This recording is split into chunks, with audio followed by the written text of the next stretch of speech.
বিরতির পরে স্বাগত। এবার মণিপুরের দিকে নজর রাখতে হয়, কারণ মণিপুরে কিন্তু এখনো রাষ্ট্রপতি শাসন চলছে। তবে মণিপুরে এবার ব্যর্থ হচ্ছে রাষ্ট্রপতি শাসন। মুখ্যমন্ত্রী পদত্যাগ করার পর মণিপুরে যখন রাষ্ট্রপতি শাসন জারি হয়, সেই রাষ্ট্রপতি শাসনও ব্যর্থ দাবি করছে এবার কংগ্রেস। রাজ্যপালের অপসারণের দাবি করল কংগ্রেস। 2 বছরের জাতি সংঘর্ষে প্রাণ হারিয়েছে 260 জনেরও বেশি। বিস্তারিত জানবো সে বিষয়ে টেলিফোন লাইনে যুক্ত হয়ে গেছে প্রতিনিধি সম্রাট চৌধুরী। সম্রাট, ঠিক কি জানতে পারছো? মণিপুরের পরিস্থিতি আমরা জানি 2023 সালের মে মাস থেকে শুরু হয়েছে মণিপুরে একটি জাতি সংঘর্ষ। কুকিজ সম্প্রদায় এবং মেইতেই সম্প্রদায়ের মধ্যে যে সংঘর্ষ, সেই সংঘর্ষ ইতিমধ্যে 2 বছর পূর্ণ করে ফেলেছে এবং 2025 সাল থেকে রাজ্যের মুখ্যমন্ত্রী এন বীরেন সিং এর পদত্যাগের পর কিন্তু মণিপুরে রাষ্ট্রপতি শাসন জারি করা হয়েছে। গত 4 মাসে রাষ্ট্রপতি শাসন মণিপুরের স্বাভাবিক আইন শৃঙ্খলা ধরে রাখতে ব্যর্থ হয়েছে। এবার কিন্তু এরকম সরাসরি অভিযোগ তুলেছেন মণিপুর কংগ্রেসের সভাপতি কাইসাম মেকচন্দ্র। তিনি বর্তমানে যে মণিপুরের পরিস্থিতি, সেই পরিস্থিতির জন্য কিন্তু সরাসরি তিনি কেন্দ্রকে দায়ী করেছেন। রাষ্ট্রপতি শাসন ব্যর্থ বলে দাবি করেছেন এবং পাশাপাশি রাজ্যপাল যিনি রয়েছেন, যার অধীনে রয়েছে এই রাষ্ট্রপতি শাসনের ক্ষমতা, অজয় কুমার ভাল্লার অপসারণও কিন্তু তিনি দাবি করেছেন।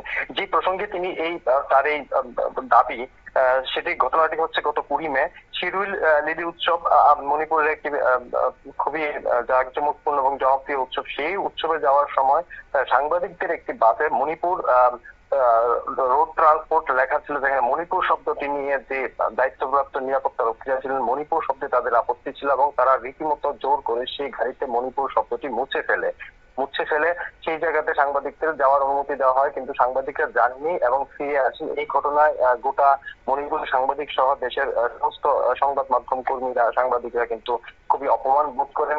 এডিটর গিল্ড অফ ইন্ডিয়া কিন্তু এই ঘটনার প্রতিবাদ জানিয়ে একটি বিবৃতি জারি করেছে। এই ঘটনার পর থেকে কিন্তু মণিপুরে যে রাষ্ট্রপতি শাসন দেওয়ার যতটা পরিস্থিতি কিছুটা নিয়ন্ত্রণে এসেছে, তারপর কিন্তু এই মণিপুরের পরিস্থিতি কিন্তু আবার তাতিয়ে ওঠে।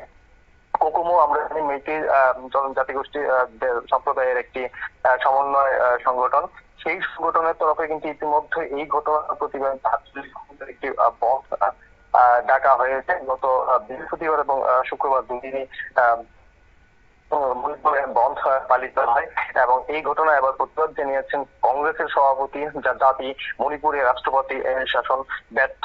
কারণ তাদের তথ্য, বর্তমানে যে মণিপুরের পরিস্থিতি, তাতে কেন্দ্রের বা আইন শৃঙ্খলা প্রশাসনের কোনো নিয়ন্ত্রণ নেই। মণিপুরের পরিস্থিতি কিন্তু স্বাভাবিক এখনো হয়নি। সেই তথ্যের ভিত্তিতেই কিন্তু এই দাবি করা হয়েছে। 2023 সাল থেকে মে মাস থেকে 2025 2 বছরে কিন্তু ইতিমধ্যে মণিপুরের এই কুকিজু সম্প্রদায়ের মধ্যে যে জাতিগত সংঘর্ষ, মেইতি এবং কুকিজু সম্প্রদায়ের মধ্যে, সেই সংঘর্ষে কিন্তু ইতিমধ্যে 260 জনেরও বেশি মানুষ নিহত হয়েছেন, হাজারো মানুষ আহত হয়েছেন এবং কয়েক হাজার পরিবার বাস্তুচ্যুত। কেউ কেউ এখনো শিবিরে বসবাস করছেন। মণিপুরের যারা বাস্তুচ্যুত, তাদের কিন্তু এখনো নিজ নিজ ঘরে ফিরিয়ে আনার কোনো উদ্যোগ প্রশাসনের তরফে নেওয়া হয়নি। রাষ্ট্রপতি শাসনে শুধুমাত্র মণিপুরের আইন শৃঙ্খলা একটা স্থিতাবস্থা রাখার চেষ্টা হচ্ছে, এরকমটাই কিন্তু বিশেষজ্ঞদের মতামত। তবে নিয়মিত বিভিন্ন সন্ত্রাসবাদ বিরোধী অভিযানে কিন্তু নিয়মিত বিভিন্ন সন্ত্রাসবাদী সংগঠনের সদস্য বলে অভিযুক্তদের গ্রেফতার করছে যৌথ বাহিনী এবং ভারতীয় সেনা। এই পরিস্থিতিতে কিন্তু মণিপুরে কংগ্রেসের তরফে যে দাবি, তাকে কিন্তু একটু বিশেষ গুরুত্ব দিয়ে দেখছে রাজনৈতিক মহল। অঙ্কিতা, ধন্যবাদ।